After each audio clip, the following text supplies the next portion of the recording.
intensidad respiratoria también disminuye. Luego, en el engrosamiento celular, la intensidad respiratoria se mantiene.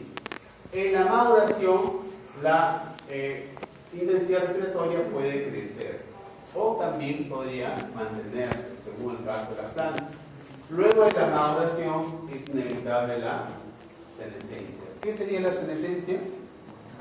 Yasmín, ¿qué es la senescencia? Como que la muerte se va... El envejecimiento, eso es senescencia. Luego de la senescencia, ¿qué se va a dar? Inevitablemente la pudrición. ¿Cuál es la hormona que trata de prolongar la senescencia? Anótenlo, pregunta de examen. ¿Cuál es la hormona que trata de evitar la senescencia? ¿Cuál o cuáles son las hormonas que tratan de evitar la senescencia? ¿Y cuál sería el objetivo de evitar la senescencia, Díaz? Tú como investigador, ¿necesitarías evitar la senescencia de algún fruto? ¿Sería recomendable? ¿Sería negocio? ¿Algo de plata? ¿Es recomendable entonces, chicos? Por supuesto que es recomendable evitar la senescencia. Imagínense un producto de exportación. Los productos que se exportan de aquí, llámese arándanos, llámese fresa, no sé, alcachofa, patas. Nosotros exportamos un montón de frutos. ¿No sería bastante interesante que la fresa evitar la senescencia o prolongar la senescencia para que no entre en pudrición? Sí. ¿Es negocio? Claro. Pero imagínense, yo no me imagino cómo se exporta la fresa. Van a las chacras, recogen la fresa recién, qué sé yo, cosechada, la llevan a la planta, supongo que deben sufrir algún proceso de limpieza, luego se envasan y supongo que ahí nomás tendrán que llevar al puerto detallado para el transporte. Entonces el camión o el camión debe ir pues 160 por hora, 180 por hora, porque, bueno, ¿para qué? Para evitar que la fresa termine pudriéndose con mayor rapidez. O la harán probablemente empaque al vacío, que también disminuye, creo, ¿no? Un empaque al vacío, pero el empaque al vacío supongo que también tiene sus contras. O congelado. Es que las cámaras están gigantes, refrigeradas. Las cámaras están refrigeradas. De la misma que lo suben a los camiones. O sea, todas esas cosas están refrigeradas. Como de donoso. Hasta las cámaras que transportan. Sí. Interpol el problema en eso, ¿no? Interpol. Creo que sí, porque cuando el arándano, cuando lo suben en las paletas, lo suben en esas cámaras y es bastante frío ahí. ¿Ya trabajaba arándano? Sí, en Camposol. En Camposol. ¿Y ahorita trabaja? No sé, supongo, pero hay por época, o sea, por temporada. Esta temporada ya deberían haber estado cochando, tengo entendido. Pero así como lo dijo la señorita allá en Virú, recuerdan, de biotecnología, que se está dando este problema de poca cantidad de producción de arándanos. ¿Cuál era la hormona que se utilizaba? Está en la clase de hormonas, ahí está anotadito en su diapositiva. Por si les digo cuál es el chiste, no van a revisar su clase. La otra semana tenemos examen a las 8 de la mañana en casa en Berlín.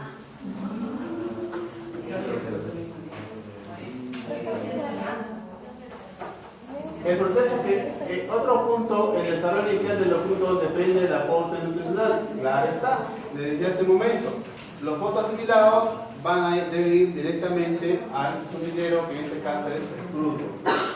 El proceso que marca la transición del ovario de la flor al fruto en desarrollo se denomina cuajado. También existen hormonas que inducen o mejoran el cuajado.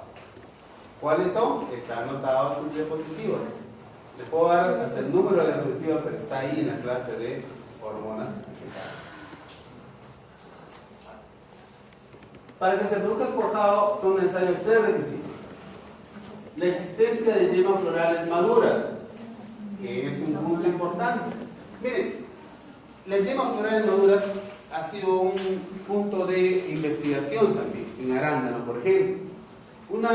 En arándano, de manera normal, las yemas van a madurar a una exposición de por lo menos 800 horas frío. ¿Ya? Pero se ha mejorado esto y ahora el arándano mejorado requiere solamente 200 horas frío. ¿Para qué? Para que la yema floral pueda madurar. Una vez que madura la yema floral, revienta la flor y se puede dar la fertilización. Eso también es un estudio muy importante. Imagínense ahora, ¿qué les parece si esas 200 horas las reducimos? ¿Para qué? Para cuando se den efectos de como lo que estamos pasando en este momento. El niño global, ¿no? Ya venía muy bien para ese calor. Entonces, que ya no sean 200 horas de frío necesarias para que el botón floral madure, sino que sean 20, pues, ya 50. Entonces, nos daría una reducción económica, le salvaríamos la vida a toda esa gente que se quedaba sin trabajo en Camposol. Entre peruanos, venezolanos y venecas, pobrecitas las chicas se han quedado sin trabajo. ¿Y ahora qué se? Habrá que contratarlo. ¿Por qué venir así, Patricia? Entonces, ¿cuál es el punto ahí? Que la gente se queda sin trabajo. Y eso es muy malo para el trabajo. El segundo requisito para el desarrollo de los frutos viene a ser un régimen de temperatura durante la antesis. ¿Qué es la antesis? La antesis viene a ser la formación de la flor. La formación de la flor es la antesis, o la maduración de la flor, que se habla de flor. ¿Qué más? El desarrollo del tubo polínico y la fecundación. O posiblemente que pueda ser compatible también con una parte local. Y el tercer requisito es un aporte adecuado de fotoasimilados cuando el ovario inicie el desarrollo. Un aporte adecuado de fotoasimilados cuando el ovario inicia su desarrollo. Es ahí, en esta parte, chicos, en esta parte, tráenselo bien, cuando se va a detener el crecimiento de la raíz, cuando el ovario inicie su crecimiento. Cuando uno de estos factores, unos tres requisitos, no se cumple, presenta un cuajado deficiente, lo que significa que, ¿qué va a suceder? Se van a caer en un poco de días los frutos.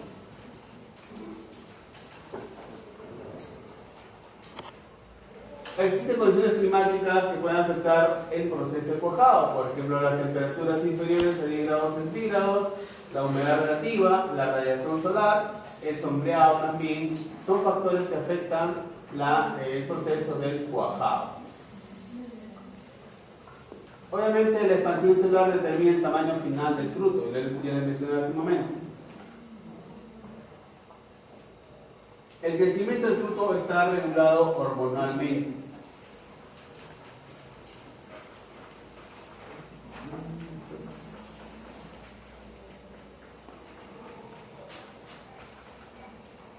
Con respecto a la maduración,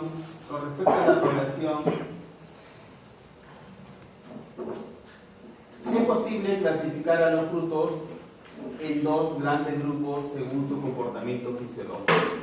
¿Qué puede suceder con respecto a la maduración? La maduración viene a ser el proceso de cambio de coloración del pericarpo, el descenso del contenido de almidón, el incremento de la concentración de azúcares, reducción de la concentración de ácidos y la pérdida de firmeza. Este procedimiento termina o incluye lo que es la maduración. Entonces, miren, de acuerdo al proceso de maduración, los frutos se pueden agrupar en dos grandes grupos, según su comportamiento fisiológico. En los frutos climatéricos, por favor escuchen, y en frutos no climatéricos. ¿A qué nos referimos con frutos climatéricos y no climatéricos? ¿Cuáles son los climatéricos? Son los que van a acumular almidón. Unos acumulan almidón durante el crecimiento y en la maduración este almidón se hidroliza hasta conseguir monosacáridos como la glucosa y la fructosa. Ejemplos. Ejemplos, entre ellos tenemos el melocotón, el tomate, el kiwi, el albaricoque, las manzanas, la pera, el plátano y el melón. Son ejemplos de frutos climatéricos. Ahora recuerdan ustedes, han comido pues, los famosos chifles. ¿Quién no ha comido chifles? ¿Es de plátano maduro o plátano verde? Es de plátano verde. ¿Y qué es lo que estamos comiendo ahí? ¿Almidón o monosacáridos?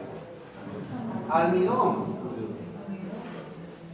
Y otros frutos que directamente acumulan azúcares pequeños como los monosacáridos. A ellos se les denomina frutos no climatéricos. Ejemplos, los cítricos, la aceituna, la cereza y la calabaza.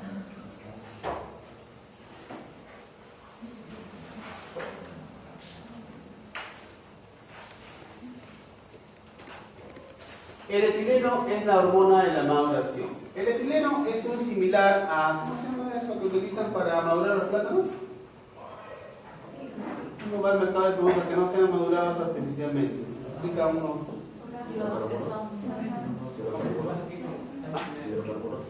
¿Hidrocarburo? No, otro nombre que se le echan. ¿Carburo? Hay una sustancia que le agregan a los plátanos para madurarlos artificialmente. Bueno, esa sustancia que le agregan a los plátanos en los mercados para hacerlo madurar más rápido es un primito hermano del etileno. El etileno es la hormona de la maduración. Pero también, miren chicos, existen inhibidores de etileno. En el fruto normal, en el proceso de maduración del fruto, el fruto va a crear su etileno. Crea su etileno y el fruto madura de manera natural. Entonces, ¿qué pasaría si le aplicamos a un fruto un inhibidor de etileno? Vamos a evitar que madure muy rápido. Porque hay unos frutos que maduran muy rápido, ¿no?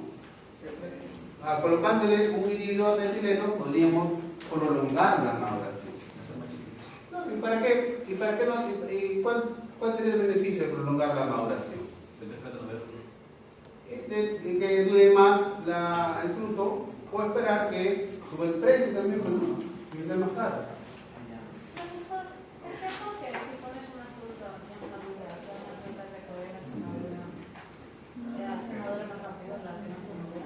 Por supuesto. ¿Por qué? Porque el fruto que está más maduro tiene mayor cantidad de etileno, por ejemplo. Ahí nos damos cuenta. Y el etileno va a producir la maduración. Asimismo va a inducirse en la producción del etileno en otros frutos.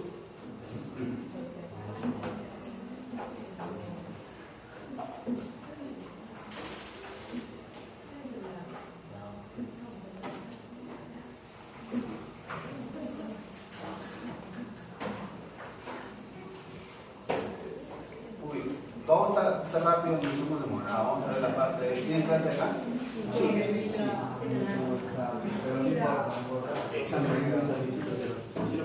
A ver, entonces seguimos avanzando rápido. Esta es la última clase, lo que corresponde a biotecnología vegetal. En el bus íbamos conversando un poco sobre ello. ¿Qué es la biotecnología vegetal? Es el conjunto de técnicas que utilizan organismos vivos o parte de ellos para obtener productos o modificarlos. ¿Para qué? Para mejorar las plantas o los animales. O también para desarrollar microorganismos con fines bien determinados. Por ejemplo, la elaboración de la cerveza, fabricación de nuevas medicinas y otros.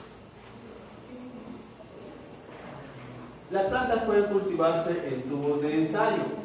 ¿De qué hablamos? Cultivo de plantas. ¿Mediante qué? Mediante propagación. Hablamos también de cultivos in vitro. ¿A partir de qué? De semillas, esquemas. El cultivo de tejidos. ¿Qué es el cultivo de tejidos? Es un conjunto de técnicas que permite que un explante, ¿qué es un explante? Sería una parte separada del vegetal que puede ser protoplastos, que pueden ser, los protoplastos son células sin pared celular, células, tejidos u órganos. ¿Cuáles son los explantes que se utilizan generalmente?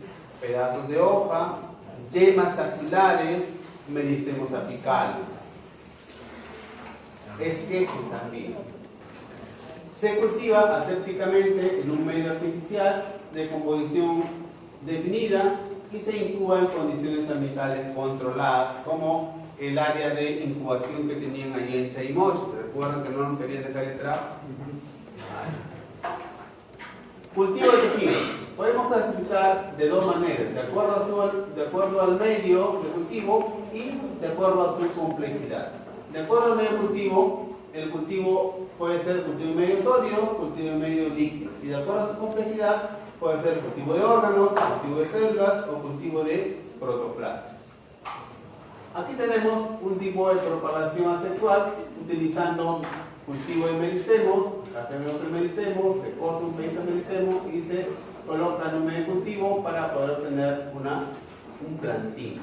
La otra forma es cultivo de células o cultivo de tejidos, en donde ¿qué se puede utilizar?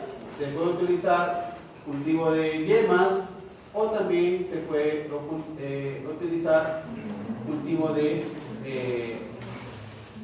aquí los cultivos de yemas o nódulos también, ¿ya? Acá se cortan los nódulos, se coloca en un tubo de ensayo, medio cultivo y vamos a tener finalmente una planta completa. ¿Qué es la micropropagación? Es la propagación de plantas de fenotipos seleccionados utilizando las técnicas de cultivo in vitro.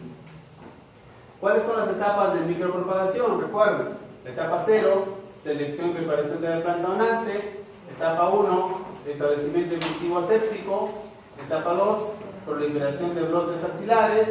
Etapa 3, enraizamiento y finalmente la aclimatación. Fase 0 de la micropropagación. Debemos obtener un explante de calidad y la capacidad de respuesta posterior in vitro está influenciada por las condiciones fitosanitarias y fisiológicas de la planta donante. ¿Por qué es importante? Es importante la selección de la planta y su mantenimiento, ya que se utilizan como fuente de explante. Mañana ya no sé qué siguen los moscos. ¿Qué más? Etapa 1, establecimiento de cultivos asépticos. No existe un cultivo universal, como nos dijo también la encargada del laboratorio, pero el medio de cultivo universal que se utiliza más es el Durashig Sur, ¿no? Es el que se usa con mayor frecuencia. ¿Cuál es el trabajo de hacer micropropagación? Es determinar el título de niveles, así como las combinaciones de reguladores de crecimiento utilizados en los medios de la etapa 1. Depende en gran medida también del fenotipo de la planta. Aquí tenemos, miren, un explante. Aquí tenemos un explante que es un segmento de hoja, un explante en una placa Petri con su medio de cultivo. ¿Qué se hace? ¿Cómo se obtiene este explante? En una placa Petri se coloca la hoja completa y con un cúter se empieza a cortar. Se empieza a cortar de aproximadamente 2 centímetros. Aquí tenemos ya los cortes. Estos cortes en el medio cultivo luego se van a convertir. El solo hecho de cortar la hojita, inducimos a la hojita a un proceso denominado estrés. Este estrés que sufre la hojita permite la activación de diversos genes que activan la reproducción celular, que activan el ciclo celular, ¿no? ¿Cuáles son las sustancias que pueden activar el ciclo celular? Obviamente, las hormonas, quitoxinas, citoquininas y giberelinas que van a inducir la producción de células, solamente por el corte. ¿Qué es lo que se hace? El proceso que dentro de la campana y fuera de la campana. Fuera de la campana del flujo laminar se eliminan patógenos como se debe agregar al explante en un recipiente que contenga un fungicida y un bactericida por un lapso de 12 horas. Este protocolo lo he sacado del laboratorio de biotecnología vegetal de la Universidad Autónoma de México. Y allí sí utilizan un fungicida. Aquí en Chaimoch no utilizan fungicidas. Incluso una señorita, una colega de ustedes recién ha expuesto su informe de prácticas y ha trabajado en micropropagación en un laboratorio por acá nomás por Chimbote, pero ¿cuál es el problema que tienen? La presencia de hongos en las plantas. ¿Y por qué tienen ese problema? Precisamente porque no utilizan fungicida y tampoco controlan la humedad relativa. ¿Recuerdan ustedes que en el laboratorio yo le pregunté varias veces a la encargada cómo controlan la humedad? Y me dijo que no tenía un proceso para controlar la humedad. Bueno, en esa área posiblemente la humedad relativa sea baja, pero en otros lugares, por ejemplo en Lima no controla la humedad relativa. Lima se caracteriza porque su humedad relativa es alta, ¿no? Y no controlar la humedad relativa pues induce la formación y proliferación de hongos en su plantación. Luego, ¿qué se hace? Colocan el plante en un recipiente con detergente comercial por 1 minuto, luego enjuagan para eliminar el exceso de detergente. Dentro de la campana del flujo laminar, ¿qué es lo que hace? Primero, limpiar la campana con alcohol y luego aplicar luz ultravioleta por 10 minutos para eliminar algún resto de microorganismos. Colocar el plante en un recipiente con alcohol de 96 grados por 30 segundos, posteriormente enjuagar con agua destilada estéril. Luego, colocar el plante en un recipiente con cloro comercial al 10%, dejarlo por 10 minutos y luego enjuagar en 3 recipientes con agua destilada estéril. 3 recipientes distintos. Se le enjuaga 3 veces por no decir. ¿Cómo se hace el establecimiento de cultivo? Se coloca el plante en una placa Petri sobre un papel milimetrado para guiarse y cortar trozos de 2 por 2 centímetros. El corte es una señal de estrés, lo que les mencionaba, ya que la hoja detecta el corte y en respuesta a ello, las hojas inician la producción de hormonas que inician la formación del callo, de los callos. Se coloca cada corte en un recipiente con medio cultivo por archivo y se sella con cinta adhesiva o con papel aluminio. Incubación. ¿Cómo se hace la incubación? El recipiente se coloca en un cuarto de cultivo en donde se pueda controlar la temperatura, la luz y la humedad. ¿Cómo controlan la luz ellos? Tienen que apagar los fluorescentes y prender los fluorescentes. Así se controla la luz. Pero no, en un laboratorio especializado ya se controla mediante computadoras, se sabe que 8 horas de oscuridad y 16 de luz. Se controla. ¿Qué más? La incubación debe ser una temperatura de 25 grados más o menos 2 grados y una humedad relativa de 60%. Miren acá, 60% por 45 días. Aquí en Chimbote la humedad relativa es baja. En Huanchaquito, en Trujillo, Huanchaco, también la humedad relativa es baja. Pero váyanse a Lima, la humedad relativa en Lima es 95%, 90%. Luego de formarse bien una masa callosa, llevar al recipiente a una zona de fotoperiodo, 16 horas de luz y 8 de oscuridad por un lapso de 3 meses, dependiendo de la planta. ¿Ya? Algunas un mes, otras 2 meses, otras 40 días, dependiendo de la planta que se quiere trabajar. Reguladores de crecimiento vegetal. Tenemos las toxinas, tenemos citoquininas.